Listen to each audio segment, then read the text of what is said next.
Hello, it's Sam from Warhammer Online. I'm just going to show you very quickly how to do cracked earth bases. So with this, we're beginning with Rhinox Hide, and we're just going to paint the entire base, the top of it, with this colour, and that's so that when the crackle paint breaks, you can see brown through the gaps. You could change this to a different colour if you wanted it to be brighter or darker. It's just so that it isn't black.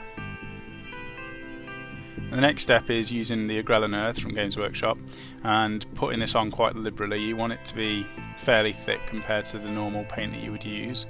The thicker you put this on, the bigger the cracks will end up being, but you do need to wait, I'd probably say a couple of hours at least, maybe 3, just for it to fully set and crack so that you can then go on to the next step.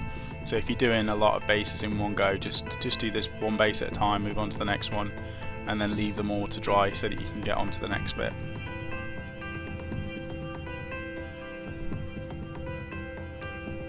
So once that's dried, we're going to use Tyrant Skull, and we're going to dry brush this on just to pick up the raised areas.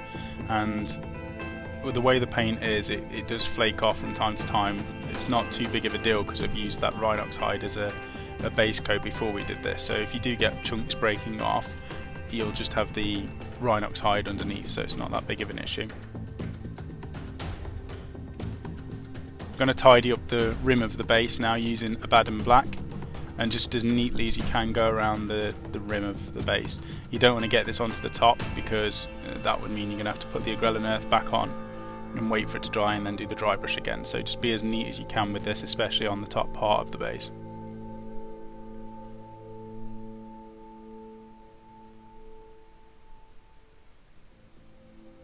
And then the final bit I do is add Agrax Earth with a bit of Lahmian Medium and put this over the entire base. This seals the paint onto the base, and it also gives it a little bit of definition. It shades it down and makes it look more realistic. But that's it.